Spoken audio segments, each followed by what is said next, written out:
J'appelle en fait 4-5 personnes que j'avais invitées sur mon podcast. Je leur explique l'idée que je viens d'avoir. Et le jour même, j'avais 2 clients. C'est très sous-coté le podcast comme outil pour faire du réseau. Tu veux pas des abonnés. Tu veux des gens qui regardent ton contenu et tu veux du flux sur ton compte. Les stories, c'est très bien. Tu vas regarder peut-être une dizaine de stories. Quelqu'un qui fait une session de Reels, il va regarder entre 50 et 100 Reels. C'est quelque chose que personne voit venir. C'est un peu comme le Covid. Que plus personne ne pourra émerger en personal brand. C'est bon, ça enregistre. Du coup, un épisode un peu spécial. C'est quand même assez rare que je sois invité dans le studio de mon invité.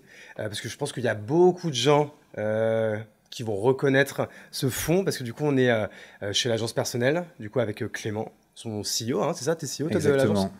Et écoute, merci de me recevoir. Et moi, du coup, je te reçois dans la Chapelle Radio, donc ça fait plaisir. Écoute, je suis très content d'être dans la Chapelle. On est dans le studio de Marketing Square, en l'occurrence, le podcast de mon associé Caroline. Exact. Parce que, ouais, on va en parler après, parce que vous êtes associé du coup, sur l'agence personnelle. Et c'est vrai qu'ici, dans ce studio, il y a des dizaines et des dizaines d'entrepreneurs qui se suivent. Ah non, des centaines, on va en parler. Qui se suivent pour, du coup, faire de la vidéo, parce que c'est ça, ton dada, quoi, un peu. C'est bien résumé, ouais. La vidéo virale. Alright, et écoute, on va aller directement dans le vif du sujet. Tu vas te présenter, comme ça c'est fait. Et après, moi j'ai plein de questions, j'ai plein de choses à te demander parce que je pense que tu es dans le top 0,1% en France sur les sujets de marque personnelle, de vidéo. Et comme moi je te le disais en off tout à l'heure, je te disais, il y a plein de gens qui me disent pourquoi tu continues le podcast alors que tu gagnes sûrement pas d'argent avec ou quoi. Je leur disais, ouais, c'est un super outil de networking. Et c'est surtout qu'en fait, moi, grâce au podcast, je me paye des mentorings gratos. Donc voilà, je te prendre pas mal de jus de cerveau parce que j'ai pas mal de questions là-dessus, quoi. Alors, Comment tu te présentes en général? Premier bug. Alors, je suis Clément Simbéa, cofondateur de l'agence personnelle. Et ma spécialité, c'est de faire exploser les entrepreneurs et les experts sur les réseaux sociaux en même pas un mois. En général, on arrive à faire 1 million de vues dès les premières vidéos. Grâce à nos techniques. Et aujourd'hui, ma spécialité, c'est de propulser les marques personnelles sur les réseaux sociaux. Et surtout de les créer. Et d'ailleurs, de toute façon, il y a un petit disclaimer là-dessus, c'est qu'en plus, moi, j'ai enfin passé le pas, alors que ça fait 2 ans que je dis à Caro, il faut vraiment que je prenne un créneau. Je le faisais vraiment par grosse procrastination.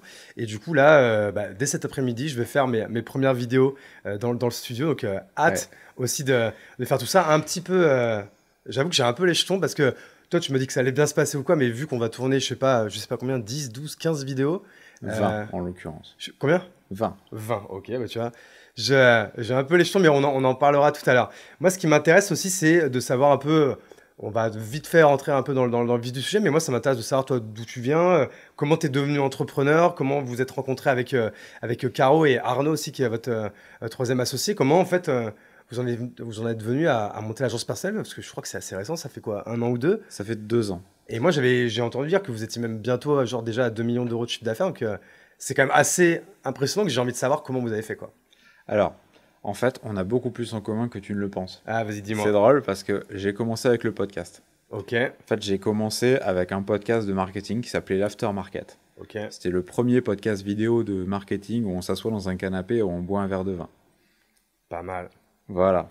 J'aime le concept où il y a de l'alcool, on aime bien. Voilà. Il n'y a pas assez d'alcool sur YouTube, je sais pas pourquoi. Alors, depuis, j'ai arrêté de boire, mais voilà. Bon, à l'époque, c'était plutôt bien la DA. Et en fait, donc, je lance ce podcast sur le marketing, sauf que personne ne le regarde. C'est emmerdant. Ouais, c'est chiant quand ça arrive, surtout quand on fait un épisode par semaine et qu'on y met beaucoup de moyens, c'est embêtant. Du coup, j'ai décidé de faire des shorts. Et là, comme par hasard, ça commence à marcher beaucoup mieux, on fait 100 000 vues par semaine. Et donc, là, je commence à inviter les stars du LinkedIn Game à l'époque. Et ils me disent, après, Clément, je me souviens que c'est Fabien Ferreira qui m'a dit ça. Clément, c'est bizarre, je suis vraiment pas perçu pareil sur mon marché depuis qu'on est passé. Et donc je me dis, ok, ça met une première graine dans mon esprit. D'accord, ça leur apporte quelque chose, ces vidéos-là qu'on fait. Et deuxième graine, je lis 100 Million Offers de Alex Hormozy. Comment faire une offre irrésistible. C'est ça. Tout Euh, celui-là, c'est le violet celui-là, hein. ouais, c'est le premier, il doit être par là. Ouais. J'avais une newsletter, donc je me dis, je vais le résumer dans ma newsletter. Sauf que l'exemple qu'il donne dans son livre, c'est sur une salle de sport. Je me dis, ça va être complètement cramé que j'ai repris son exemple. Je peux pas laisser cet exemple-là, donc je vais trouver un exemple pour les personnes que je connais. Qu'est-ce que je connais? Les créateurs de contenu LinkedIn. Je les côtoie dans mon podcast. Donc je déroule la méthode. De quoi est-ce qu'ils ont besoin? De contenu qui performe. Qu'est-ce qui les freine? Ils savent pas de quel sujet parler. Ils ont pas le matériel pour tourner les vidéos. Bah, ça les emmerderait de poster. Ça les dérangerait de poster. Ils posteraient pas tous les soirs parce qu'ils ont pas trop. Merde. Ils posteraient pas tous les soirs parce qu'ils ont pas le temps. D'ailleurs, ils auraient pas le temps de monter non plus et ils savent pas faire. Donc, ok, quel véhicule je peux faire? Une offre dans laquelle je te prépare les sujets. Je viens tourner chez toi. Non, une offre dans laquelle je prépare les contenus, je viens, tu tournes, on tourne et tout est prévu, je monte, je publie, tu t'occupes de rien à part de me parler pendant 2 heures. Le rêve, en fait. Le rêve, tu vois. Et là, quand justement j'écris ça, je me dis, waouh, ça a l'air pas mal quand même. Même moi, j'ai envie de l'apprendre, l'offre, quoi. Voilà. Et du coup, je me dis, je vais quand même décrocher mon téléphone et j'appelle en fait 4-5 personnes que j'avais invitées sur mon podcast. Je leur explique l'idée que je viens d'avoir. Et le jour même, j'avais 2 clients. Ça, je fais une parenthèse là-dessus, parce que tu vois, là, on parlait tout à l'heure de la réponse que je donne aux gens qui me disent pourquoi faire un podcast. Parce qu'en effet, pareil, dès que je lance quelque chose, dès que j'ai besoin d'avoir un feedback très rapide, la première liste que je shoot et à qui je pose la question, ce sont les gens qui sont venus dans mon podcast. Pourquoi? Parce que déjà, ce sont mes pairs, c'est des gens avec qui que tu as mis en avant, c'est des gens avec qui tu as passé 1 heure, 1 heure et demie, 2 heures, donc tu as plus du tout le même rapport avec eux à la suite de ce podcast, tu as plus du tout la même relation. Et donc ça, pareil, c'est un très bon hack, tu vois. T'as une idée, t'as envie de la shooter rapidement, tu la testes, bah du coup, sur qui? Sur les gens que tu as reçus dans le podcast. C'est très sous-coté le podcast comme Et outil leur pour réponse, faire du du coup. réseau. Ouais, je suis d'accord, complètement. Ouais. Et du coup, voilà. Et une des personnes que j'appelle me dit, tu sais qui aurait besoin de ça? Caroline Mignot. Et c'est là que les chemins se recroisent. Caroline, pendant ce temps, elle transforme son ancien appartement en studio pour faire de la co-création, un espèce de tiers-lieu pour les créateurs de contenu pour qu'ils puissent faire de la vidéo façon Airbnb, façon do-it-yourself. Ouais. Et là, je lui envoie un message. Je lui dis, écoute, t'es super éloquente dans ton podcast, j'aimais bien Marketing Square, mais il te manque la vidéo. Voilà, tu vas me dire que t'as pas le temps, voilà, moi je peux faire ça. C'est vrai qu'elle faisait full audio avant, Caro. Elle faisait full audio. Et son Instagram, c'était 20 photos en noir et blanc d'elle en vacances. Voilà, à ce niveau-là. Et donc je lui dis ça. Elle me dit, vas-y, go, partant 5 minutes plus tard. 2 jours plus tard, je suis chez elle à Paris et on enregistre les nouvelles vidéos. On enregistre des vidéos agences personnelles. Il y a... Bah, ça s'appelle pas l'agence personnelle de base. Si, t'avais déjà quand même trouvé ce nom de brand? Je crois que je le trouve juste après la discussion qu'on a elle et Ok. moi pendant le tournage. Et là, la 3e vidéo fait 1 million de vues, la 10e vidéo fait 10 millions de vues. Et du coup, on se revoit et on décide de s'associer très rapidement. Arnaud était dans l'équation aussi. Et parce que... Et voilà comment le trio, du coup, s'est formé pour monter ça, quoi. Et voilà comment le trio d'Avengers s'est formé. Et en effet, depuis, on doit être entre 350 et 400 clients depuis le début. Ok, lourd. Et une croissance phénoménale. Et 60 personnes aujourd'hui dans l'équipe. Ok, bon, de toute façon, on va rentrer un peu. Alors, on va rentrer dans le détail. De toute façon, je pense que c'est intéressant de voir un peu l'évolution entrepreneuriale du business, en fait, comment on fait, hein, parce que c'est comment on passe de 0 à 100 000, après de 100 000 à 1 million, et après de 1 à 2. À chaque fois, c'est des étapes différentes. Mais moi, limite, là, c'est même plus dans la partie technique, parce que c'est vrai que l'anecdote que tu nous racontais là avec Caro, c'était donc il y a, je sais pas, un peu moins de 3 ans peut-être. C'était il y a 2 ans. C'est quand les shorts sont arrivés sur YouTube, ou c'est un peu après. C'est un peu après, ouais. Mais bon, la vidéo verticale, comme on la connaît aujourd'hui, qui paraît pour certaines personnes presque saturée, tu vas nous dire ce que tu en penses ou quoi, au début, enfin il y a 2-3 ans, justement, il y avait tellement peu de gens qui le faisaient, que dès que tu le faisais bien, tu décollais de fou, quoi. Est-ce que pareil, est-ce que tu peux nous parler en fait un peu de l'évolution? C'est comment on fait une bonne vidéo? Enfin, là, il peut y avoir 1000 questions dans la question, Alors, mais la première quoi un peu chose, le playbook, quoi? tu as dit le mot magique, c'est saturé. Alors, il y a des gens qui pensent que les shorts et la vidéo verticale est saturée.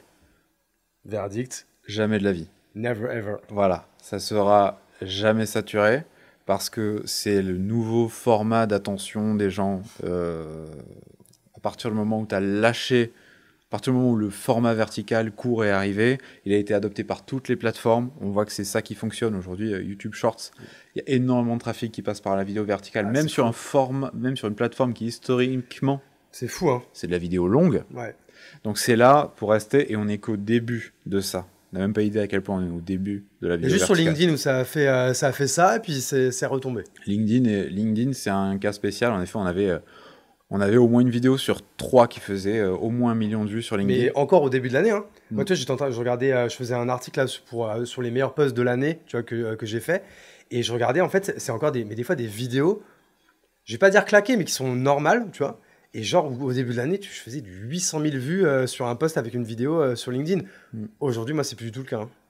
Ouais, aujourd'hui, le retour d'expérience sur LinkedIn, c'est que moins d'impressions, mais toujours le même ROI. Ouais. Parce que moi, je fais moins d'impressions qu'avant, mais je fais plus d'engagement, tu vois. C'est ça. Donc en vrai, je laisse les gens qui font ouin ouin en disant En fait, c'est la on faute n'a de l'algo, plus le gros compteur d'impressions avec les millions de vues, mais on a toujours autant de messages, on a toujours autant de clics sur les profils. Ils ont sorti une super fonctionnalité qui se permet de voir le nombre d'abonnés, le nombre de clics qui viennent de chaque contenu. On se rend compte qu'en fait, il n'y a pas eu de différence. Ouais. Donc finalement, c'est certainement un changement de comptabilisation, mais en effet, c'est moins sexy. Mais en attendant, la vidéo verticale est toujours le meilleur moyen de croître sa personal brand aujourd'hui. C'est toujours le meilleur moyen de faire exploser son business en un mois, et c'est là pour rester. Ok, alors maintenant qu'on a dit ça, parce qu'en fait, j'ai l'impression que ça, tout le monde le sait, moi le premier. Et aujourd'hui, qu'est-ce qui nous freine? Qu'est-ce qui freine les gens comme moi à faire de la vidéo? Et en fait, en quoi vous allez du coup régler quand même un problème qui était assez douloureux, quoi? Il y a 3 choses. Je sais pas de quoi parler. J'ai peur de le faire parce que j'ai peur de me ridiculiser. Ouais. Et je sais pas comment faire. C'est des bonnes pistes, en effet. Ouais, c'est ça. C'est un peu ça, ouais. Et pourtant, je suis quand même, du coup, de par le fait que je crée beaucoup de contenu. Et pourtant, t'es créateur de contenu. J'ai quand même accès, en fait, à tout ça et tout, mais j'ai fait plusieurs essais, tu vois, et j'arrive pas. Donc, c'est pour ça que j'attends beaucoup de cet après-midi là qu'on va passer ensemble, mais bon, ça, on en reparlera tout à l'heure. Mais justement, même pour rentrer un petit peu dans le détail de ça, qu'est-ce qui fait, alors peut-être que c'est sans donner tout le trésor de guerre, hein, mais quoique je pense que vous le faites déjà, qu'est-ce qui fait, en fait, qu'est-ce qui va différencier une mauvaise vidéo d'une bonne vidéo? Parce que c'est pas le tout des fois de le faire. C'est pas parce que tu te mets devant une caméra que tu fais une vidéo d'1 minute que ton compte Insta, TikTok et tes shorts vont éclater. Bah alors, il y a une méthode. Enfin, en fait, c'est même pas une méthode. C'est une formule qui fait une bonne vidéo. Ok. C'est mathématique. C'est un bullet point avec plusieurs cases. Il y a une formule mathématique qui fait qu'une vidéo va faire 1 million de vues. Ok. Si tu fais ça, ça cartonne. Si tu fais ça, tu fais 1 million de vues, c'est sûr. Ok, bon bah alors du coup... Ou alors tu fais sans pause, vues. Prenez un petit calepin. Voici la méthode, voici le playbook. C'est sujet fois timing, plus méthode fois charisme. Ok, rentrons dans le détail. La première partie, c'est sujet fois timing. Donc il faut que tu parles du sujet qui intéresse ta cible, qui l'intéresse vraiment, qui l'intéresse vraiment, qui la touche, mais au bon timing. Par exemple, si tu me parles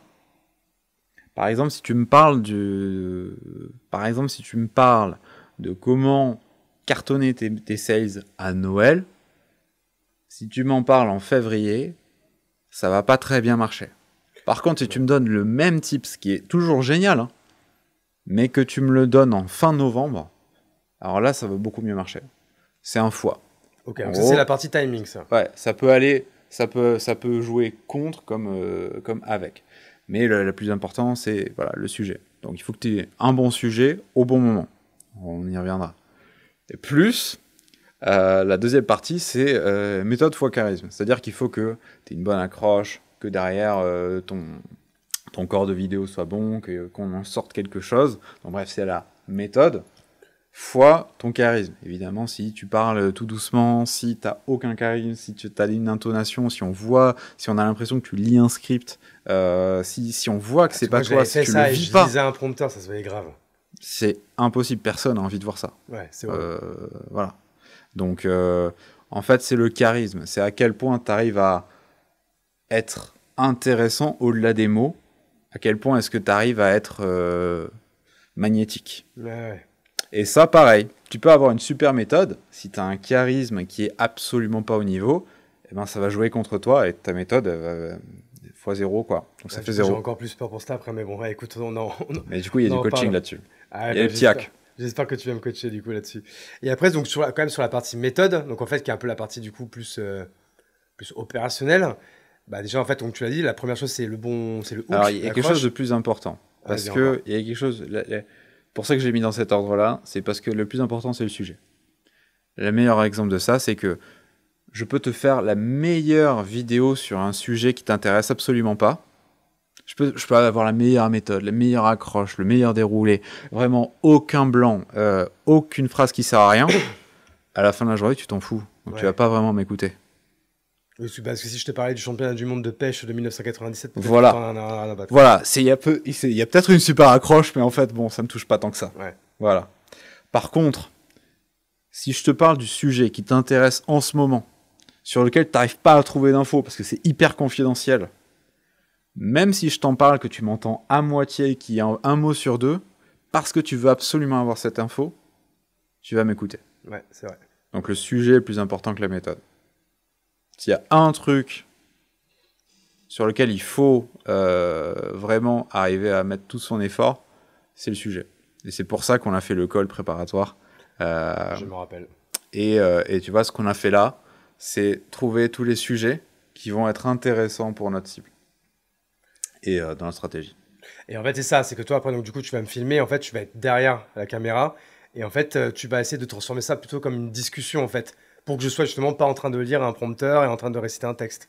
Ouais, tu vas voir que c'est pas exactement ça. Ah ouais Tu sais que c'est comme ça que je me l'imagine, donc soit tu me le dis maintenant, soit on garde le suspense. Hein, mais Non, alors, une fois qu'on a tous les sujets, et on pourra peut-être rentrer dans le détail sur ce qui fait un bon sujet ou pas. On est là pour ça, hein. Une fois qu'on a trouvé les bons sujets, tu vas voir que sur le tournage, en fait, ça dépend énormément de comment tu vas réagir aux différentes méthodes que je vais employer. Mais il y a des personnes que je vais guider virgule par virgule en leur montrant l'intonation qu'il faut mettre à la fin de la phrase. Tu sais que je peux être chaud à ça. Voilà.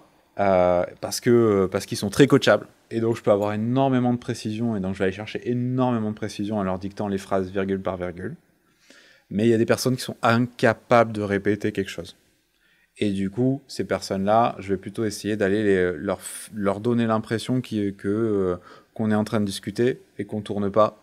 Et ça va être des choses comme, ça va être des choses comme en fait froncer les sourcils. Tu vois, je veux que tu m'en dises plus là-dessus, mais je sais très bien que si je te dis, alors vas-y, explique-moi ça, tu vas comprendre qu'on filme.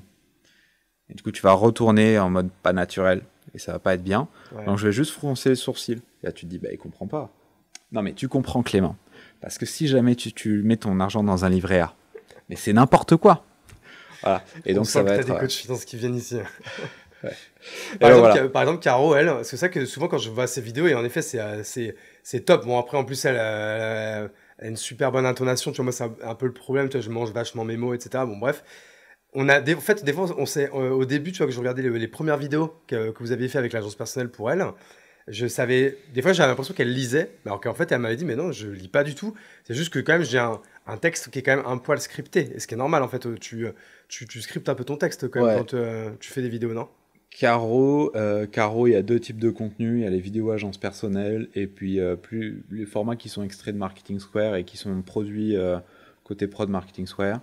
Donc côté Marketing Square, ça va être un peu plus scripté où on prépare plus. C'est un peu ça, ouais. Voilà, certains trucs, il y a des prompteurs parce qu'en fait. C'est du contenu sur lequel elle veut vraiment être très technique. Surtout ce qui est vidéo agence personnelle, c'est jamais scripté. Là, c'est jamais scripté, ouais. On n'utilise pas spécialement ça. Ok, intéressant. Voilà. Et en fait, après, alors là, je fais je fais une petite parenthèse parce que c'est vrai que tu parlais du compte Insta. Alors, je n'oserais pas dire qu'il était tout pourri de Caro quand c'est à 2 3 ans, 2 ans et demi quand vous êtes rencontrés. Aujourd'hui, je crois qu'elle a plus de 100 000 abonnés. Aujourd'hui, elle est à 145 000 la dernière fois que j'ai Waouh. regardé, donc ça doit être 150 maintenant. Elle disait dans un podcast que si elle devait garder un seul réseau Ah, mais c'était aujourd'hui, chez moi qu'elle a dit ça. ouais, je me souvenais plus, tu vois. Elle disait quoi? Et ben, elle disait, bah, je vais t'étonner, mais du coup, je garderai Instagram. Ouais, Tu sais, elle l'a dit comme un hook. Tu sais, maintenant, des fois, elle parle en hook, Caro. absolument. Elle sait en fait que les choses qui vont être découpées derrière ou quoi. Et c'est marrant parce que elle, c'est vraiment la meuf de LinkedIn. C'est ça. Et en fait, aujourd'hui, ce qui lui rapporte le plus de business et ce qui est le plus rémunérateur et ce qui est peut-être là où peut-être elle s'éclate le plus, j'en sais rien. Je parlerai pas pour elle, mais que maintenant, c'est Insta versus LinkedIn, quoi. Il y Ça, a c'est une fou, quoi. énorme pensée préconçue pour les créateurs de contenu B2B, c'est qu'ils pensent qu'ils doivent aller sur LinkedIn. Ah ouais. C'est complètement faux. LinkedIn, il y a tous les autres créateurs de contenu B2B. C'est comme si tu étais un stand de glace et que tu décidais de te mettre au rond-point où il y a tous les autres stands de glace. Ouh la merde. C'est pas grave, c'est bon. Ça va rester comme Ouais, ça. ça va rester comme ça. Au lieu de te mettre, alors que tu pourrais te mettre au milieu de la plage, Ouais. littéralement là où il y a tout le monde. Tu vas quand même faire beaucoup plus de business au milieu de la plage, là où tout le monde a faim et chaud. Mais du coup, on est en train de parler du coup d'Instagram. Et ça, que moi, bah, c'est pour ça que je vais faire appel à vous aussi, parce que j'ai vraiment envie d'avoir une sorte un peu de levier là pour aller, je vais pas dire percer, mais d'aller péter sur Instagram, parce que je pense qu'il y a plein de contenus que je peux pas mettre sur LinkedIn et que j'aimerais bien diffuser via Insta, etc. Et c'est vrai qu'aujourd'hui, bah, en fait, Instagram, si t'as pas des bonnes vidéos, c'est mort, quoi. Instagram, c'est très exigeant et c'est rigolo parce que tu parles pas de TikTok. Alors qu'en réalité, Je mettrai la même chose sur Insta et TikTok, je pense. Je vais c'est pas ça. m'emmerder à faire des trucs exprès pour chaque. En vrai, est-ce que ça existe, ça, des gens qui font vraiment des vidéos pour Insta et des vidéos pour TikTok et des vidéos pour YouTube Short? Absolument. Mais là, tu es plutôt dans une approche média avec énormément de granularité Et beaucoup d'équipes, quoi. et beaucoup d'équipes. Mais pour moi, l'effort que tu vas mettre à décliner le contenu sur les plateformes, il vaut pas le bonus marginal. Ouais, ouais. Donc en fait, il faut publier la même chose partout. Ouais, ouais, c'est ce que je vais faire. Déjà, même si les vidéos pour l'instant que je poste, elles sont pas bonnes et ça me fait pas éclater. Aujourd'hui, tu sais, j'utilise Agora Pulse, tu vois, et du coup, ça les met sur TikTok, sur YouTube et sur Insta directement. Ouais, très bien. Bon, donc voilà. Donc, mais bref, du coup, on a un petit peu, on a un peu digressé. Mais ouais, en fait, justement, la question de base, c'était bah, que du coup, Caro, c'est quand même impressionnant. C'est qu'elle avait quasiment que dalle il y a 2 ans et quelques. Et en 2 ans, elle a pris 150 000 sur Insta. Donc, la première méthode, on l'a bien compris, c'est bah, de faire des vidéos qui fonctionnent en prenant la formule mathématique dont tu parlais tout à l'heure. Mais c'est quoi aussi? C'est ça que c'est du daily. Je suppose qu'il y a des équipes derrière, en tout cas de votre côté, parce qu'il faut poster tous les jours, voire plusieurs fois par jour. Je suppose qu'il y a il y a plein de choses à faire en story, il y a des histoires de cross-post. Enfin, je sais pas, est-ce que tu as pas mal d'input quand même à nous donner Alors, là-dessus là-dessus, pour nous aider? on a des visions assez différentes, Caro et moi. Caro, elle est très holistique sur sa vision des stories, enfin, d'Instagram, parce que elle le voit comme quelque chose sur lequel il faut faire des stories, sur lequel il faut répondre aux commentaires, sur lequel il faut engager sur les posts des autres personnes. J'aurais tendance à être d'accord avec elle, ouais. Et c'est le status quo, voilà, on réussit pas seul, voilà, il faut être actif sur la plateforme, etc. Je suis pas du tout d'accord avec ça. Ok, bah intéressant du coup. Et j'ai toutes les preuves là-dessus. C'est que, en fait, si t'es enfin, ça marche quand t'es un créateur normal. Ça, c'est vrai que si t'es un créateur normal, que tu fais des vidéos normales, tu ne fonctionneras jamais si jamais t'es pas au taquet sur tous les autres leviers. C'est comme du SEO. Si tout ton référencement est pas, toute ta technique est pas extrêmement bonne, tu n'auras jamais aucune chance. Sauf si t'as le contenu que tout le monde veut. Et alors là, l'algo se dit, bon, ça c'est quand même sacrément bien. Mon but, c'est que les gens restent sur la plateforme. Et ce truc-là, là, je sais pas trop pourquoi, ça vient d'un compte que je connais pas trop, mais quand je mets quelqu'un dessus, il reste 1 minute 30. Et puis il le regarde 2 fois. Et puis il l'envoie à d'autres personnes, et en plus il l'enregistre. Bon, bah, je sais pas trop ce que c'est, je sais pas trop de qui ça vient, mais je vais quand même le montrer à 2 3 personnes de plus. Ah, bah, ils font pareil. Bah, en fait, ça doit être un bon contenu. Bon, bah, je vais l'utiliser je vais le mettre devant tout le monde. Et c'est comme ça que une des premières vidéos, en fait, notre spécialité, Juliette Cadeau, par exemple, c'est quelqu'un qu'on avait lancé il y a 2 ans sur TikTok. La première, on a créé le compte le matin, on a créé l'email, le mot de passe, on a créé le compte TikTok le matin, le compte Insta aussi, je crois. La veille peut-être. Le premier jour, première vidéo, 4 millions de vues. C'était quoi le sujet? Technique de vente. Classique. Voilà. Dire non à des clients, voilà. 4 millions de vues. 10 000 vues sur TikTok. Alors que c'était la première vidéo. 10 000 vues sur Instagram, 4 millions de vues sur TikTok. On l'a reposté, quelques temps plus tard sur Instagram, ça a fait 3 millions de vues. Voilà.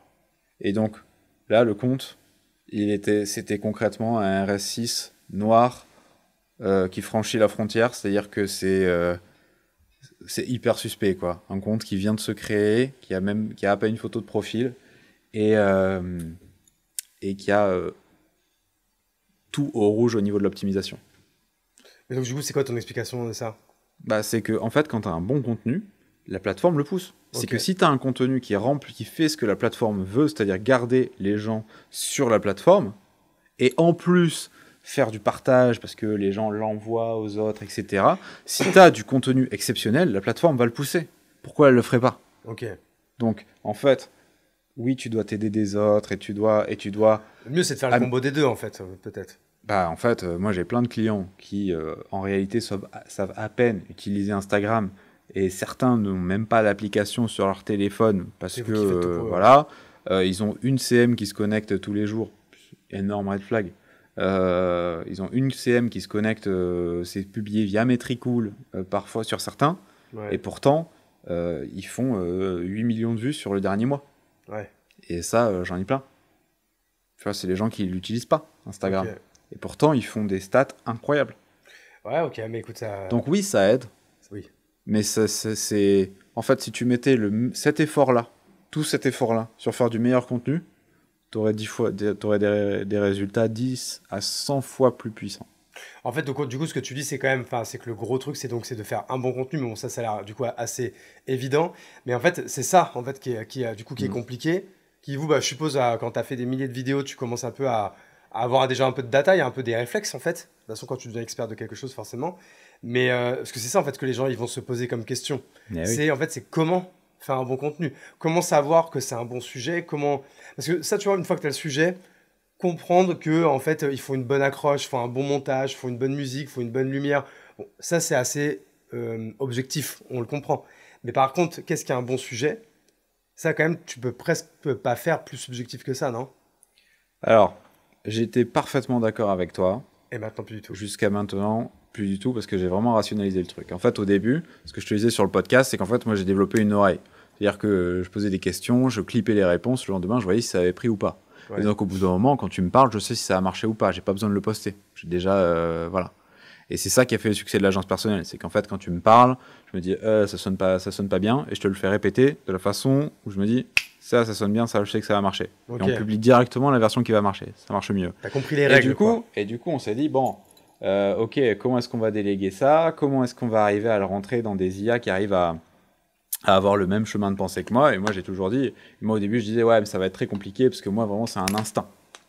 Sauf que, quand j'ai mis vraiment du temps, j'ai commencé à sortir, en fait, j'ai commencé à apprendre à des IA à faire exactement ce que je fais dans ma tête.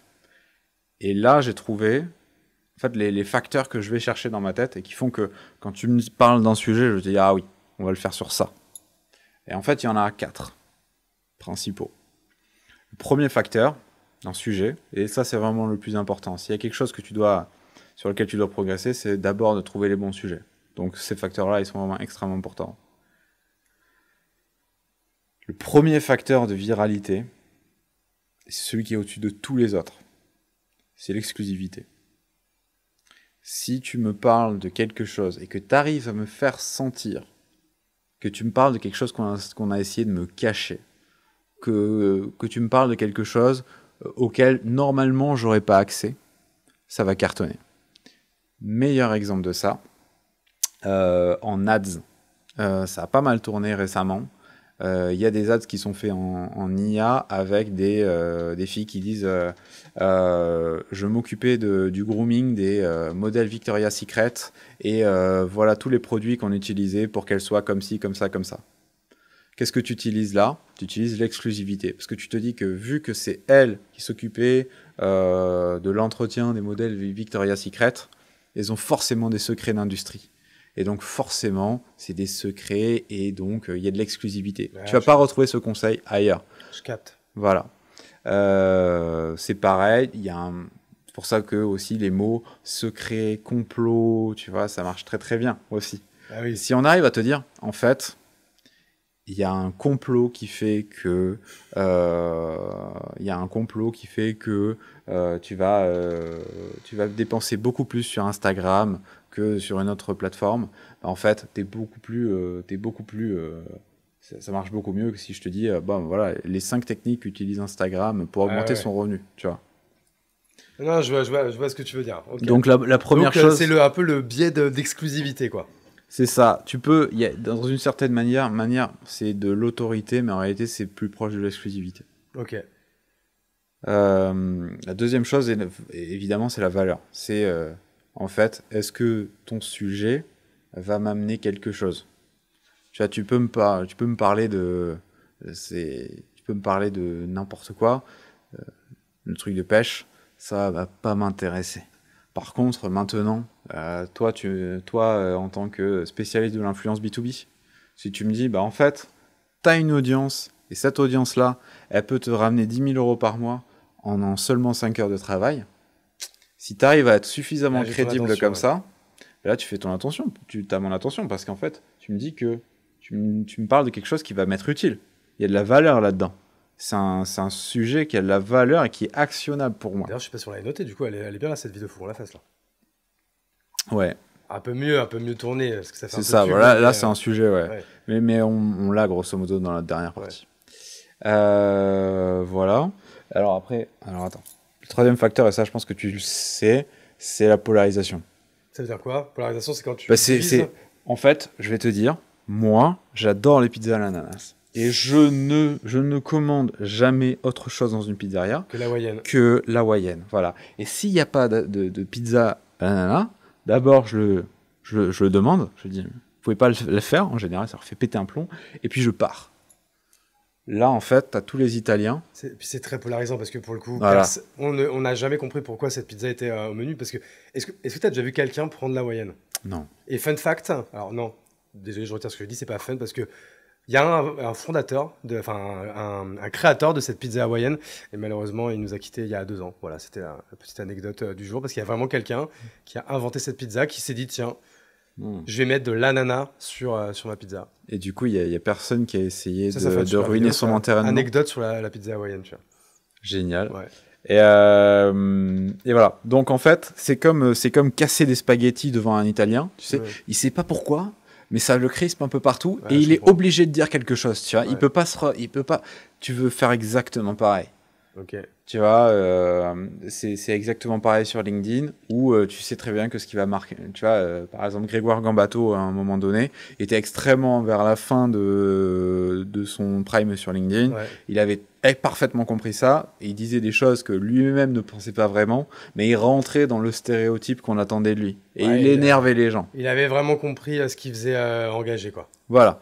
C'est parce qu'en fait, il te disait le truc qui en théorie est vrai, mais en réalité est pas vrai, et c'est complètement stéréotypé, et c'est pareil de dire, tu vois, éducation positive, éducation normale, bref, là t'es sûr que tu vas avoir les deux camps, bref, tu vas forcer les gens qui vont voir cette vidéo à prendre parti, soit ils sont avec toi, soit ils sont contre toi. Ouais. Ça va avoir un effet magique, c'est que dans les commentaires, ça va devenir une zone de guerre. Et du coup, c'est ça qui fait que la plateforme après, elle pousse ton post un peu partout, quoi. Et il y a un corollaire à ça, c'est que ça va créer une émotion. Et ça, c'est le 5e facteur. C'est que, On n'avait pas fait le 4e? Polarisation, c'est le 3e. Oui, et du coup, du coup, il y a un corollaire à ça, c'est que ça va créer de l'émotion. Ouais. Du coup, ça, c'est le 4e facteur. C'est que, est-ce que tu crées une émotion chez moi avec ce sujet? Concours de pêche, 1997. Bon, niveau émotion, je vais pas transpirer. Mais par contre, est-ce que tu vas m'énerver? Est-ce que tu vas m'inspirer? Est-ce que tu vas me faire peur parce que tu vas me dire l'euro numérique arrive et votre argent ne vous appartiendra plus à partir d'octobre 2025? Ah, comment ça? Tu vois? Donc là, on essaie de créer toujours une émotion. S'il n'y a pas d'émotion, il n'y a pas d'attention. Et le cinquième facteur qui est hyper important aussi, et c'est quelque chose que tu peux ajouter à peu près n'importe quel sujet, et qu'on fait pas mal en fait dans les sujets qu'on va évoquer, c'est la familiarité. C'est pas du tout pareil de me dire, en fait, dans certains magasins, en fait, dans tous les business models, c'est une vidéo qu'on a fait il n'y a pas longtemps, ça. En fait, dans tous les business models, en fait, tu as un produit d'appel, un produit de milieu, et puis un produit qui est extrêmement cher, mais que personne veut vendre. En fait, il est juste là pour faire un ancrage, etc. C'est pas du tout pareil que de me dire, en fait, est-ce que tu t'es déjà demandé pourquoi dans les boutiques de luxe, il y a toujours le produit le plus cher en vitrine, alors que derrière, on va te vendre des t-shirts à 80 euros. On pourrait se dire, en fait, on doit mettre les t-shirts à 80 euros qu'on va vendre en vitrine. Non, pas du tout, parce que ça, en fait, c'est ce qu'on appelle un produit d'ancrage. En fait, là, je te parle de quelque chose qui est déjà dans ta vie, que tu as déjà pu observer. Peut-être que le luxe, c'est quelque chose que tu aimes bien. Je vais peut-être te parler de Aimé Léon d'Or parce que tu aimes bien cette marque, etc. Ou je me dis que ma cible, elle va souvent dans les magasins Louis Vuitton, donc je vais leur parler du magasin Louis Vuitton. Ok, donc ça, c'est la familiarité. Ça, c'est la familiarité. Je vais amener des marques, des situations, des personnes, des références culturelles, des choses que tu connais qui vont me permettre d'ancrer mon sujet dans ta tête. Ok, donc c'est pour ça, par exemple, c'est souvent bien tu lances une vidéo, par exemple, tu vas name drop, je sais pas, Lacoste, Djokovic, Zinedine Zidane. Meilleur exemple de ça. Parce que du coup, tu parles aux gens, ils connaissent quoi. Meilleur exemple de ça, tu vois, soit tu fais une vidéo sur éducation positive, est-ce qu'il faut punir les enfants ou pas, est-ce qu'il faut enfermer les enfants dans une chambre ou pas. Ouais, ok, d'accord, tu vas toucher les gens qui sont vraiment hardcore dans l'éducation en ce moment et qui ont ce problème en ce moment. Ouais. Très bien. Ça peut être une vidéo bottom funnel. Par contre, Super Nanny, c'est vraiment tout ce qu'il ne faut pas faire dans l'éducation. Super Nanny, elle enferme, Super Nanny, je me souviens d'une scène où elle enferme ses enfants dans une chambre, etc. C'est ce qu'il ne faut pas faire, moi je fais comme ça. C'est une vidéo qu'on a faite récemment, elle a fait 1 million de vues sur TikTok, tu vois. Ok. Pour quelqu'un qui est dans l'éducation pour les enfants, tu vois. Elle a fait 1 million de vues parce que Super Nanny, on connaît, familiarité, tout le monde a son avis là-dessus en plus, polarisation. On s'est arrangé pour avoir une scène où elle maltraite un petit peu un enfant en début, ça fait de l'émotion. Et il y a les gens, un avis surtout, mais surtout un avis, ça marche. Voilà. Et il y a un semblant d'exclusivité parce que tu te dis qu'elle a la légitimité, donc elle va t'apporter un point de vue que tu vas pas retrouver n'importe où. Ok, ouais, donc là, cette vidéo, en effet, a coché toutes les cases et tu savais d'entrée qu'elle allait fonctionner, quoi. Oui. Ok. Ah, mais ok, donc c'est ça qui est pas mal. On a fait tous les trucs là. Il y en a plein d'autres, mais grosso modo, ça c'est ce à quoi tu dois réfléchir. Ok, bon bah c'est bon, j'espère que tout le monde a pris dans son petit calepin, il y a tout bien noté. Et maintenant, par exemple, tu vois là, cet après-midi ensemble, on va faire une 20aine de vidéos. Est-ce que quand même c'est mathématiquement possible de se dire, on va faire 20 bonnes vidéos? Non, en fait, on en fait 20, je suppose, comme quand tu fais de l'investissement.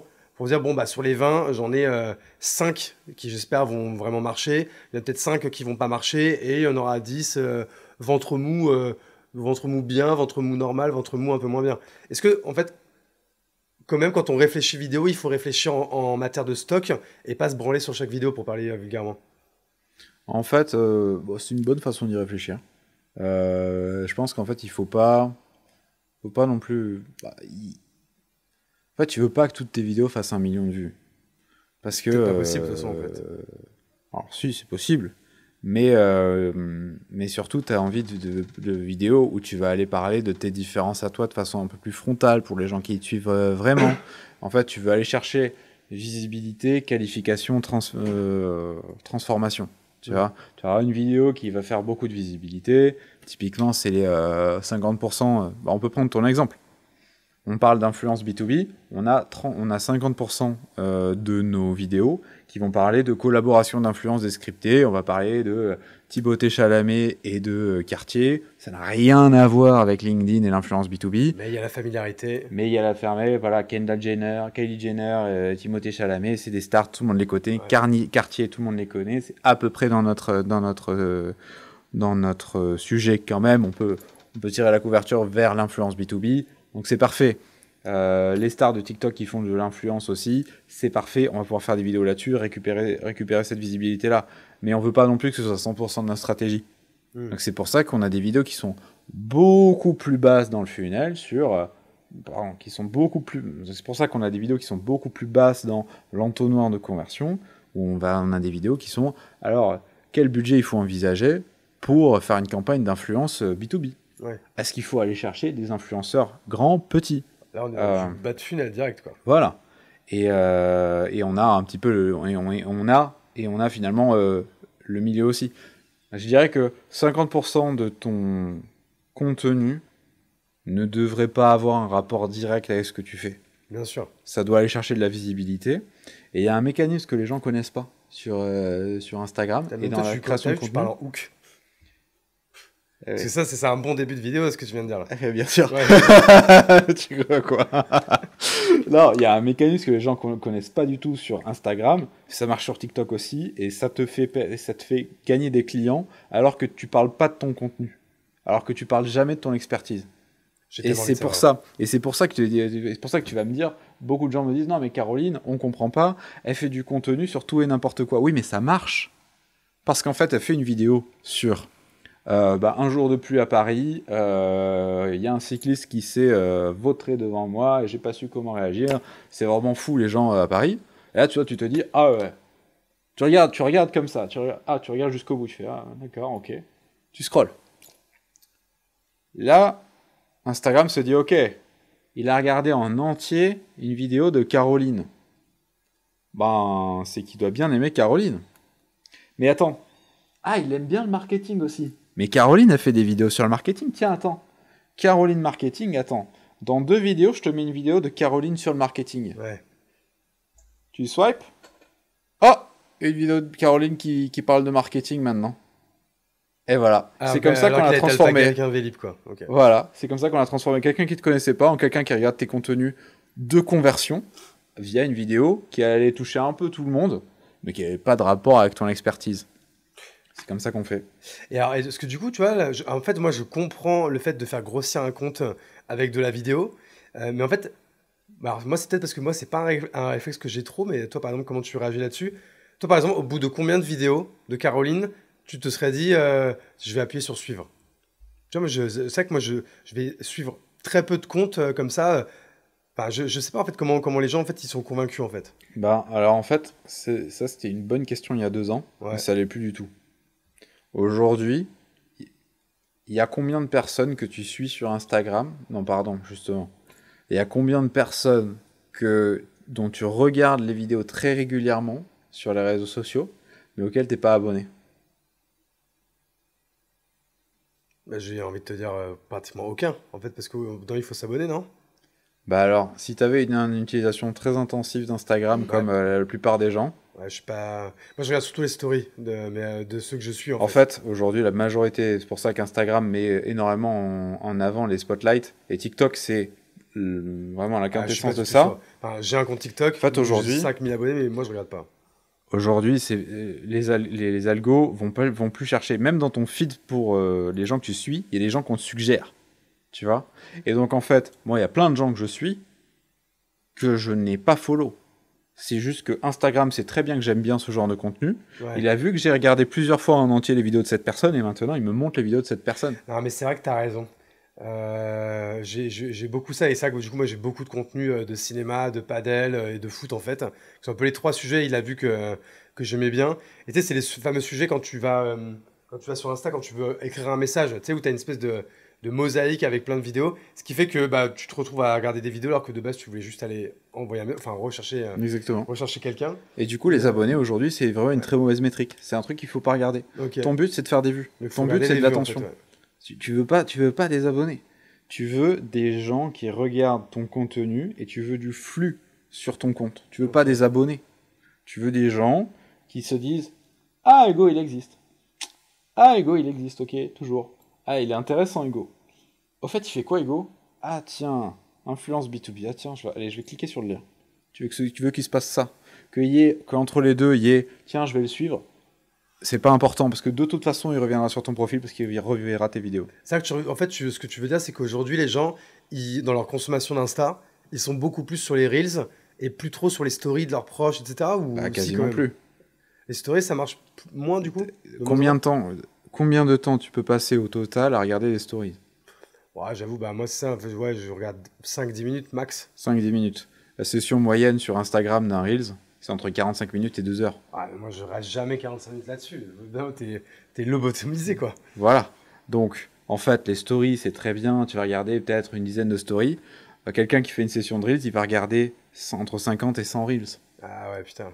Donc, en fait, c'est là que ça se passe. C'est vraiment le business de l'intention de bam, bam, bam, et bam, bam, bam. T'imagines, tu restes 45 minutes. Ça veut dire qu'en fait, tu t'es maté genre une 60aine de vidéos, quoi. Même plus. Ouais. C'est fou, quand même. En fait, je sais pas si c'est bien ou si c'est pas bien, en fait, en soi. Bah alors, c'est les deux. C'est dramatique parce que on est tous accros à ça. Pas toi. Mais c'est dramatique parce que la majorité de la population est accro à ce média-là. C'est fantastique parce que du coup, on peut prendre des gens qui ont des choses très intelligentes à dire, on peut les mettre sur ces réseaux-là, et du coup... Oui, sans se dépenser 10 000 balles, quoi. Et du coup, tu peux avoir une audience, mais surtout, tu peux aussi faire en sorte que les gens regardent des choses intelligentes. Oui, c'est vrai. Ok, non, mais je le vois complètement de ce point de vue-là. En même temps, je serais pas là si j'étais un anti-réseaux sociaux. Ok, c'est hyper clair. Et toi, parce que tout avance hyper vite. De toute façon, vous l'avez fait, vous avez monté ça il y a 2 ans. Et ça, en plus, je crois que c'était en off tout à l'heure qu'on en parlait, mais c'est vrai que c'est ouf que le point de vue qu'on avait sur la vidéo verticale il y a 2 ans, comme on l'a maintenant, en fait, maintenant, c'est une évidence de fou. Et c'est fou, c'est que 2 ans, c'était hier. Et je me rappelle que c'était pas si évident que ça, justement, de faire des vidéos verticales. Donc, en fait, ma question, c'est dans un marché qui va ultra vite, vous êtes à fond dedans, donc je suppose que vous regardez un peu tous les signaux faibles, etc. J'arrive pas à finir cette putain de phrase, mais c'est quoi, du coup, toi, ta vision de ce qui va se passer là dans 6 mois, 1 an et demi, enfin, on va rester même dans 6 mois, 1 an, parce que ça va déjà tellement vite. Ça va être quoi un peu l'évolution là? Comment tu vois le truc et comment vous vous préparez à ça? Bah, c'est quelque chose que personne voit venir, c'est un peu comme le Covid. Tout le monde ignore le fait que ça va arriver. Pourtant, ça va tout changer. T'as vu le hook un peu? Ah, mais je vais un peu te le redire une 3e fois, mais je dis ok. Tu vois, là, justement, là, mon doigt comme ça, je fais non, là, je scrolle pas, je veux savoir ce qui va se passer là. C'est que plus personne ne pourra émerger en personal branding. Alors, vas-y, redis. En fait, c'est. Du coup, je vais mettre la vidéo une 2e fois. C'est que plus personne pourra émerger tout seul sur les réseaux sociaux en personal branding. C'est fini. Ok. En fait, 2025, c'est le dernier train pour le personal branding. T'en auras peut-être un qui passera début 2026. Après ça, c'est fini. Okay. Si t'as pas développé d'audience, tu seras personne ad vitam aeternam. En tout cas, sur les réseaux tels qu'on les connaît aujourd'hui. Parce que... Donc là, je suis en train de prendre le dernier train, c'est ça que tu es en train de me dire. Ouais, tu prends le dernier train, ouais. Ok. Non, ça va, t'es encore sur le... Il y a encore quelques trains après, mais... Je peux encore prendre 2-3 cafés, je peux laisser passer quelques trains, ça va. Ouais, tu peux aller chez Relais. Ouais. Tu peux aller prendre un petit sandwich, un magazine, mais pas beaucoup plus. Ouais, pas un livre. T'as pas le temps pour une bouteille d'eau, là. Ah, même pas, ok. Non. Donc voilà. En fait, ce qui va se passer, et on voit déjà beaucoup dans les ads, c'est un phénomène qu'on voit énormément dans les ads, parce que c'est moins... Ça s'y prête mieux, c'est que l'IA va arriver, et aujourd'hui, on est capable de faire des avatars de personnes. Je suis capable de te prendre, de t'avatariser en IA, et de te faire dire absolument ce que je veux. Ok. Et à partir de là, Hugo, c'est pas 20 vidéos qu'on va faire ensemble en une après-midi. On va en faire 200. Ouais. Et tous les jours, tu vas publier 5 vidéos. À partir de là, l'autre Hugo, qui publie 20 vidéos par mois, il a aucune chance. Il est perdu. Même s'il fait des très bonnes vidéos, il a aucune chance face à toi qui en fait 200. Et donc, tu ne pourras plus, à partir de là, il va y avoir énormément de bruit sur les réseaux sociaux. Et les contenus par IA vont complètement prendre la place de...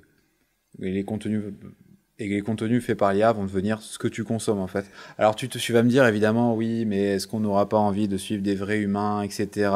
Au fond, quand c'est de l'IA, on n'aime pas. La vérité, c'est que tu as certainement déjà vu des vidéos par IA, tu t'en es pas rendu compte. Et les gens, la moitié des comptes mimes, donc c'est comme OnlyFans, mais c'est français. La moitié des comptes mimes sont des IA. Déjà. My God. Voilà. C'est fou. Ça ne dérange visiblement pas les spectateurs.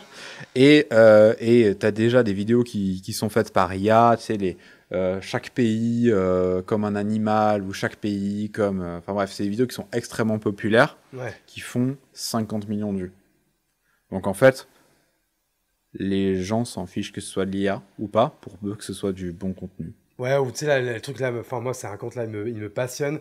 C'était à chaque fois, c'était genre, si Moïse avait eu un iPhone, et là, il fait, wow, guys, it's amazing, to see it's split on two. Enfin, c'est incroyable. Salut les gars, on est sur l'arche de Noé, là, il y a une sacrée tempête. ouais, voilà. Et en fait, c'est génial, c'est 100% IA. Ouais. Et c'est, ouais, non, mais ok. Mais alors, du coup, c'est-à-dire que même, parce que là, c'est que nous, on a un peu un biais. Qui est B2B, tu vois, mais bon, même si aujourd'hui, les deux, parfois, ont tendance un peu à s'entremêler, mais c'est vrai que demain, tu penses que ça ne va pas déranger les gens de voir, alors, désolé pour elle, on fait que de parler de Caro, mais parce que c'est un bon exemple pour moi de création de contenu multicanal. Ouais, c'est un très bon exemple. Demain, tu penses que ça va pas déranger les gens de se dire, ah, quand même, je vois quand même que c'est pas elle et que c'est son avatar qui parle. Je pense que ça, au début, peut-être que ça va gêner les gens et peut-être que les gens vont s'y faire en fait. Alors, et que ça va devenir normal en fait. En fait, là, justement, tu parles de quelqu'un qui a pris le train il y a très longtemps. Ouais. Bah, pas tant que ça. Qui a développé, ouais, mais à l'échelle des réseaux d'aujourd'hui, 2 ans, c'est 50 ans d'il y a du siècle dernier. Ouais, c'est clair. C'est-à-dire qu'aujourd'hui, en 6 mois, déjà, il se passe des trucs de ouf. Donc, enfin. Caroline, elle a développé une audience de gens qui la suivent pour elle. Elle a pris le train. Elle a une marque personnelle. Elle a émergé. À partir de maintenant, elle a des gens qui la suivent pour elle. Et donc, elle va pouvoir continuer à faire des contenus comme ça et à la connecter de façon authentique. Parce que les gens la connaissent, la suivent. Ce que je te dis, c'est que tu pourras plus répliquer le même take-off. Ouais, c'est-à-dire que pour émerger, ça va devenir 100 fois plus dur. En fait, en 2025, on est en train de fermer là. On est en train de créer la caste de gens qui vont être visibles sur les 10 prochaines années. Et ensuite, on va refermer. Et c'est-à-dire que toi, en fait, par exemple, donc le train des vidéos avatar, par exemple, moi, avec mon avatar là, que tu prends, et je poste 4-5 Reels short TikTok par jour. Ça, on est quoi? On est sur un Q1 2026, Q2 2026. Ouais, Q1 2026. Dans un an. Là, dans même pas un an, c'est live. Bien sûr. C'est des choses qui vont se faire. Bah, et vous, c'est un train que vous êtes en train de construire. On le fait déjà. Tu vois, c'est pas des vidéos, c'est les vidéos. On a plein de tests. Ouais. Où en fait, moi, je m'amuse. Je fais semblant de dire, ouais, tu vois, on a fait du sous-titrage, on a fait du dubbing et tout. Enfin, on a fait du. Comment on dit dubbing? Ah oui, voilà. Je fais passer, moi je m'amuse beaucoup, je fais semblant que c'est du doublage, etc. Que, ah ouais, regarde, il y a un acteur qui lui a fait les vidéos en anglais, etc. Puis après, je lui dis, en fait, cette vidéo, elle n'existe pas. Ok. En fait, le mec, puis après, je lui montre la vidéo en français. Tu vois, regarde la vidéo en français, regarde, on a fait du doublage et tout, en anglais, regarde comme il a un bon accent et tout. Et en fait, je lui dis, enfin, en fait, la vidéo en français, elle n'existe pas. Putain. Mais en fait, c'est maintenant avec les technos à la iGen, machin et tout, en fait, c'est vrai que tu peux déjà le faire, tout ça. Ouais. Ouais. Bah, ça change toutes les semaines, les meilleurs technos, mais ouais. Ok. Non, mais ça, de toute façon, en fait, c'est clairement quelque chose qu'il va falloir faire. Et en fait, tu as raison En fait, limite de dire, ouais, je pense Mais que ça pour va gêner les l'instant, gens, ça c'est un peu marche. une excuse, quoi. Mais pour l'instant, tu peux encore créer du contenu. La preuve, hein, je fais 14 millions de vues sur une vidéo avec une de mes clientes il y a encore quelques mois, tu vois. Ça veut dire qu'en fait, ça cartonne encore. Ouais. Et t'as encore plusieurs mois de possibilités là-dessus. Et en fait, c'est génial. Et en fait, si tu dis qu'en fait, ce train-là, il faut encore le prendre et après, ça va commencer à être compliqué, c'est quoi? C'est parce qu'en fait, après, il y aura trop de vidéos, en fait, il y aura trop de gens. Donc, en fait, tu pourras plus émerger avec tes 15 pauvres vidéos par mois. En fait, c'est un peu ça que tu dis. En fait, c'est toujours ça. Il y avait ce concept sur LinkedIn à l'époque, c'est en fait, tu dois être à la moyenne plus 2 de posts par semaine. Je sais plus si tu te souviens de ça. Je crois que c'était un concept de Model Aves où Non, parce qu'elle poste une fois par semaine à peine. Donc, je pense pas que ce soit elle qui ait dit ça. non, c'est peut-être pas. Je sais plus quel coach LinkedIn disait en fait.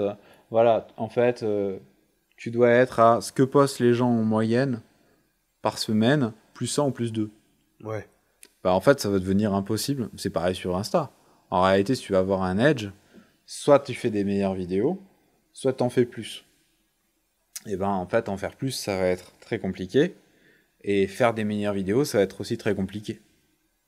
Parce que, en fait, ça va pas seulement être du contenu. Au début, ça sera du contenu qui sera seulement dispo sur le volume. Et puis ensuite, la qualité va s'améliorer. À partir de là, ça va être extrêmement compliqué pour émerger. En fait, il y a trop de bruit. Donc, c'est ça. Donc, en fait, il faut être au-dessus du bruit, quoi. Il faut être au-dessus du bruit, soit en qualité, soit en volume. Le volume, ça va devenir un peu impossible. La qualité, ça va devenir compliqué au bout Le d'un volume, ça va moment. devenir possible avec l'IA, du coup. Le volume, ça va devenir... ouais, Avec le bon accompagnement, du coup. c'est ça. Parce que ça reste quand même encore assez technique. Tout le monde ne peut pas le faire tout seul aujourd'hui. C'est ça. Enfin, Et puis même, tes vidéos IA, il faut qu'elles soient extrêmement bien pensées. ouais. Ok, bon, bah, donc ça, on va dire, c'est un peu. Donc ça, gros c'est à changement faire qui à arrive, suivre, quoi. ouais. Donc, ouais, vous, je suppose qu'en sous-marin, ça commence, voilà, un Ouais. peu à travailler sur tout ça. Bien sûr. J'avais une autre question et je la pose maintenant parce que j'ai peur de l'oublier. Que ça, en fait, c'est marrant, c'est que toi, du coup, tu es le CEO de l'agence personnelle. Mais c'est vrai que toi, j'ai l'impression que tu t'es pas trop mis en avant justement au niveau de ta propre marque personnelle.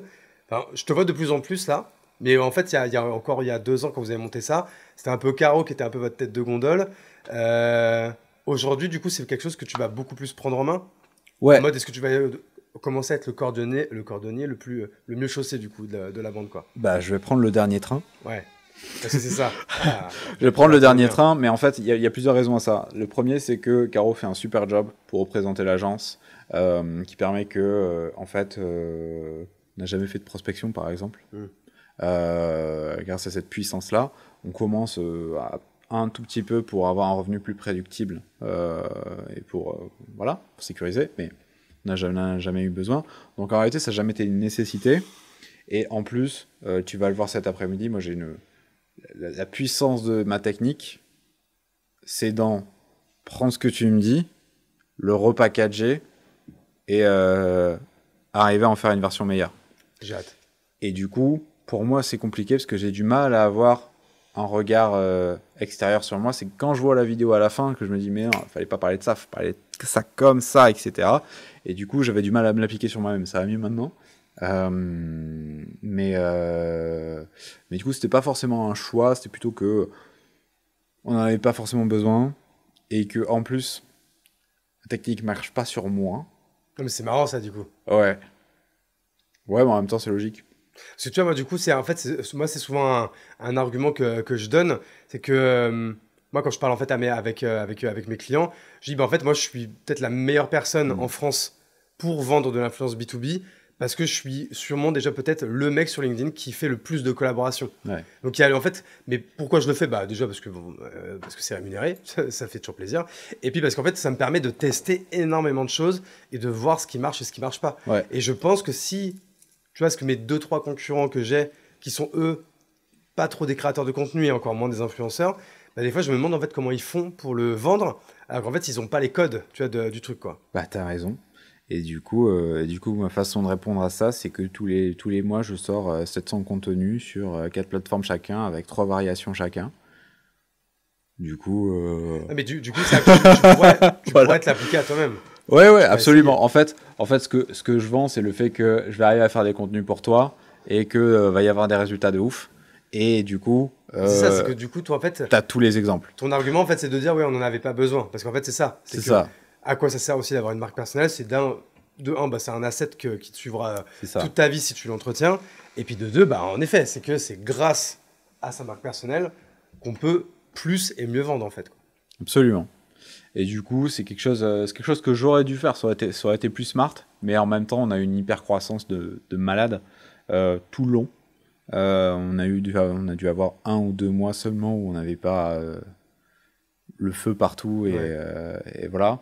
Donc, priorité. Ouais, non, mais je comprends. De toute façon, on arrive, je pense, vers le dernier quart ou le dernier cinquième, bon, j'en sais rien, du podcast. Et du coup, pour revenir un peu sur l'agence personnelle, plus l'aventure entrepreneuriale, là, on l'a dit, du coup, une croissance de Maboule. Donc là, il y a ce studio qui est ultra stylé, mais qui reste, du coup, quand même, qui va commencer peut-être à être petit pour vous par rapport à à vos besoins. C'est quoi les next steps et comment on fait pour, pour continuer à faire de la croissance quand on est une agence? Parce que c'est vrai qu'on voit beaucoup d'agences arriver à 1 million, à 2 millions. Mais je pense que là, on arrive en fait à des plafonds. Alors, on va pas utiliser le mot plafond. On arrive à des steps où, en fait, après, il faut quand même justement casser un plafond pour aller au-dessus. Et vous, c'est quoi un peu qu'est-ce qui va se passer là dans les mois, années à venir là? Tu as totalement raison. En fait, c'est le problème avec l'entrepreneuriat, c'est que ce qui te permet d'arriver à un niveau, c'est précisément ce qui te stoppe Ouais. d'accéder au prochain. Donc en fait, c'est super. Clément fait des super vidéos et Clément fait des tournages et c'est ça qui fait qu'on a des super résultats. C'est fantastique pour arriver à 1 million d'euros. Ça peut à peu près, avec beaucoup d'organisation et de rigueur, arriver à 2, mais ça ira pas à 10.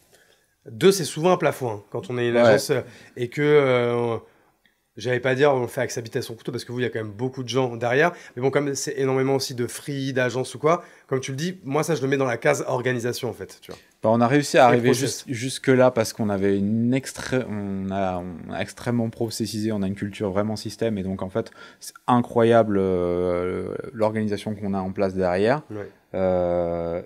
Donc c'est arrivé jusque-là, mais tu l'as dit en fait, au bout d'un moment, il faut voir plus grand. Et donc on a déjà plusieurs studios qui arrivent qui sont en travaux, Ok.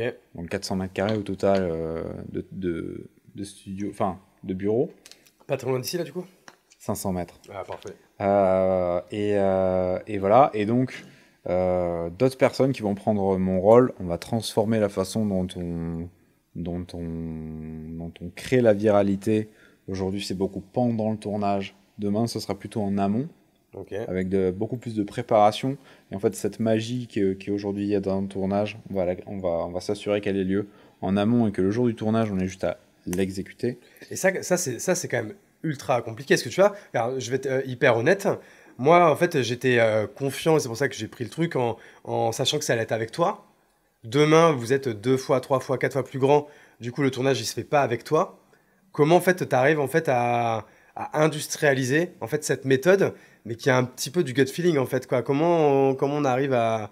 Comment, enfin, vous Ouais. allez réussir à faire Ce ça, que tu tu me penses? dis, c'est que tu me dis que, en fait, tu signes si c'est moi, mais tu signes pas forcément si c'est pas moi, c'est ça? Bah, un petit peu parce que c'est comme ça qu'on me l'a vendu. En fait, limite, plus que l'agence personnelle, on m'a vendu toi, en fait. On m'a dit, bah, tu vas voir, il est bon pour te mettre à l'aise, il sait comment te faire dire ça, comment te faire avoir le bon ton, etc. Parce que moi, c'est ça qui me freine, en fait, tu vois. Et maintenant, si je te dis, écoute, il y a quelqu'un dont c'est le seul métier, c'est de te mettre à l'aise et de te mettre le bon ton, et que en amont, on aura fait une préparation de malade, et voilà les résultats que ça a créé, tu vois, lui, il a eu 1 million de vues, elle a fait 10, lui, il a fait 5. Après, c'est peut-être parce que je suis proche de l'écosystème dans lequel on est. Et parce qu'en effet, je pense que demain, 90%, 95% même de vos clients, ils connaîtront même pas ton blaze. Et en fait, c'est tant mieux, quoi. Non, c'est un vrai sujet parce que quand tu crées un business sur, en fait, Sur ton nom et sur ton au bout d'un histoire. moment, c'est le problème de tout le monde. C'est, ouais, en fait, t'as un mec qui est super bon à faire quelque chose, du coup, il en fait une boîte, du coup, la boîte s'organise autour de lui, il amène la magie. Le problème, c'est qu'au bout d'un moment, il est le bottleneck de l'entreprise Ouais, et qu'il faut trouver des solutions. C'est l'histoire de tous les business qui passent de 1 million à 10 millions. c'est ça. Voilà. Enfin, au contraire, qui ont du mal à aller de 1 à 10. Parce que c'est ça, en fait, qui est Ouais, c'est ça, compliqué, c'est quoi. entre les deux, est-ce que tu arrives à déléguer Parce Ça. qu'en effet, quand on a une bonne idée, qu'on est bon, etc., faire 1 à 2 millions, on va pas utiliser le mot facile parce que c'est pas le C'est cas, juste de la mais vente. c'est juste, en fait, c'est facile dans le sens largement faisable, en fait, Ouais. tu vois. Et que pareil, hein, que les gens, en fait, tu vois, souvent les gens, ils se font tout un monde de 1 million. 1 million déjà à 50% de marge, c'est 500 000 euros. À 20 000 euros de coûts fixes par mois, bah, du coup, tu enlèves encore la moitié. De cette moitié-là, après, il faut que tu te payes, que tu payes de l'URSSAF, que tu payes machin. Bon, bref, 1 million d'euros, t'es pas riche de ouf, quoi, tu vois. Il faut pas, faut Bah, remettre un dans. million d'euros, t'as un salaire de cadre. T'es bien, mais t'es pas riche de ouf. Donc, Voilà. faut remettre dans son C'est contexte. ça, t'as un salaire de cadre qui travaille.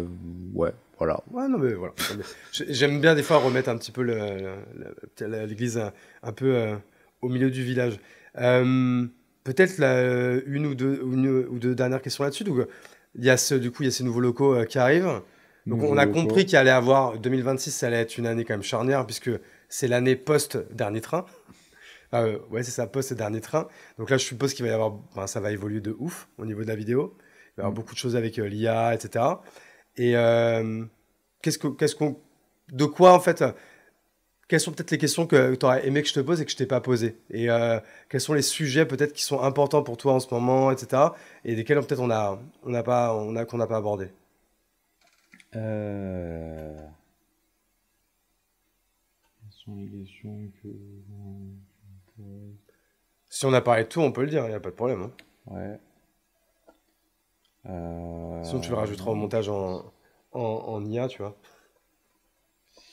non, je pense qu'on a fait un bon cercle. Euh...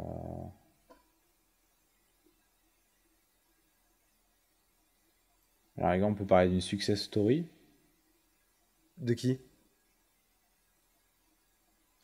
On parle souvent d'Avi Biton, notre client avocat. Comment il s'appelle? Avi Biton. Je le connais pas. Mais en gros, c'est devenu le premier avocat de France sur les réseaux sociaux. Et c'est un client à vous. Et c'est un client à nous. En fait, on a un client. euh, et en fait, ça te montre un peu ce qui est possible avec le personal branding. Et c'est drôle parce que t'as plein de gens qui se disent, ok, pour faire de l'acquisition, il faut que je fasse des formats longs. Ouais, ça c'est super intéressant. Parce que t'as beaucoup de gens qui se disent, ok, pour faire de l'acquisition, pour vraiment avoir une stratégie de contenu complète, il faut que je fasse du format long, enfin, ouais, faut faire des trucs super compliqués. La vérité, c'est que c'est pas vrai. Il faut juste des shorts. Des shorts qui marchent bien. Et beaucoup. Tu vois, il y a deux super exemples de ça. En fait, c'est beaucoup plus simple que ce qu'on pense. On a un exemple de ça, c'est Avi Biton. C'est un avocat en droit du travail qui me contacte il y a 2 ans. À l'époque, il a 40 000 abonnés sur TikTok, Ce qui est pas mal déjà. Il faudra ce qu'il y qui avait est une base, il y a tu une bonne vois. base, quoi. Ouais, ça faisait beaucoup de temps qu'il faisait des vidéos. Ok. Et il avait 5 000 abonnés sur Instagram. Voilà. Donc, grosso modo, partait d'une feuille un peu blanche. Ouais. 2 ans plus tard, il a 600 000 abonnés sur TikTok, My God.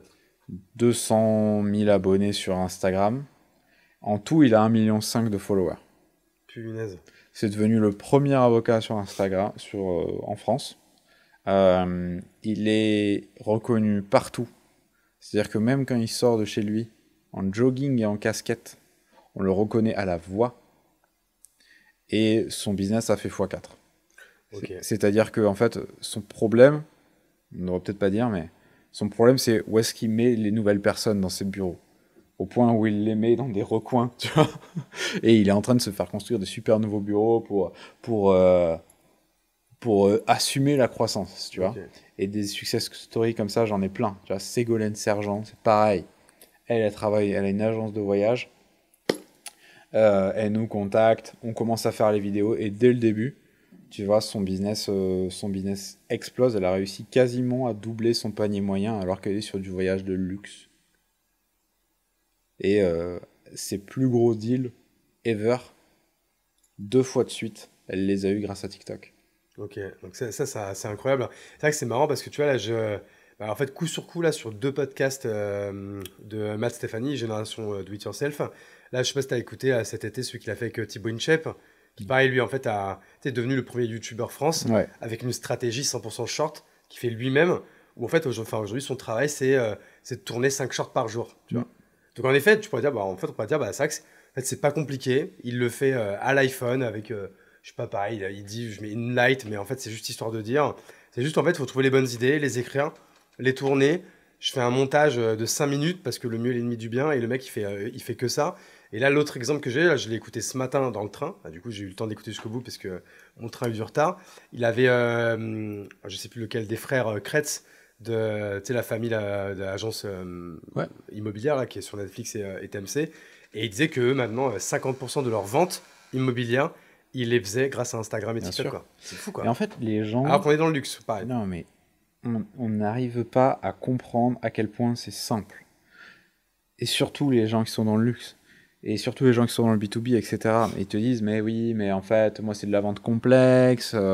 Oui, mais moi c'est du luxe. Oui, mais moi c'est du B2B, c'est des pros. Mais en fait, à la fin de la journée, un acheteur B2B, un client du luxe, bah, c'est quelqu'un qui le soir est sur son fauteuil, sur son canapé, qui scrolle sur TikTok ou sur Instagram. Et du coup, s'il te voit à ce moment-là, le lendemain, il te contacte via LinkedIn. Ouais, grave. Voilà. Et en fait, c'est tout simple. C'est tu fais des super vidéos qui cartonnent et il n'y a personne. Ça n'existe pas. Personne ne fait 1 million de vues sans impact sur son business. Ça n'existe pas. 1 million de vues sur Insta. Parce que 1 million de vues sur LinkedIn, ouais, si, quand même, 1 million de vues sur LinkedIn, c'est pas mal. Je m'en rends pas compte, ouais. Tu fais 1 million de vues sur LinkedIn, sur Insta, sur TikTok. Il y a pas de monde dans lequel ça n'a pas d'impact sur ton business. Ouais. Non, non, mais si, je suis d'accord avec toi, ouais. Et donc, c'est simple. Tu fais. Ah, en fait, c'est simple. En fait, c'est simple comme de foutre des baskets et d'aller courir. En fait, quelqu'un qui va courir 10 km, c'est pas impressionnant. Par contre, quelqu'un qui va courir 10 km tous les 3 jours pendant 1 an, ça, c'est impressionnant. En fait, c'est Ouais. ça qui est difficile. C'est la rigueur et la régularité, en fait. C'est exactement ça. C'est bien. C'est un bon exemple, ça, C'est un très le bon coup des exemple. baskets, Je hein. suis d'accord avec toi. Est-ce que même ça pourrait même pas être une fin de podcast sur une belle métaphore comme ça? On peut Sur quoi s'arrêter est-ce là. qu'on peut finir? On peut finir sur le fait que l'opportunité est toujours là, qu'il Ouais. faut la saisir, qu'elle n'est pas près de s'arrêter. Le compte à rebours est lancé. Voilà, pour ceux qui ont la méthode, pour ceux qui se font accompagner correctement, euh, bah, l'opportunité est toujours là et il faut la saisir. Et avoir une belle marque personnelle, ça va changer votre vie. Ok. Moi, c'est ce que je vois tous les jours. Et comment on te contacte, toi, Clément? Où est-ce qu'on te retrouve plutôt sur quel réseau, etc. Alors, on me retrouve sur Instagram, Clément Simbéa, ou sur LinkedIn. Pareil. Pareil, Clément Et Saint-Béat, on sinon, suit l'agence personnelle. on suit l'agence personnelle, c'est très important. Évidemment, pareil, on s'abonne aussi à La Chapelle Radio si vous êtes sur YouTube, Spotify, Apple Podcast. Si vous êtes sur YouTube, même un petit like, un petit commentaire pour nous dire ce que vous en avez pensé. C'est toujours bien pour le référencement. On va remercier le sponsor de cet épisode. On ne sait pas qui c'est, mais on l'embrasse. Et bah, écoute, nous, on va aller déjeuner. Puis après, on va se faire ces petites vidéos. J'ai hâte. Merci beaucoup, Clément, en tout cas, pour l'accueil dans ce super studio. Et puis, on se dit à tout à l'heure.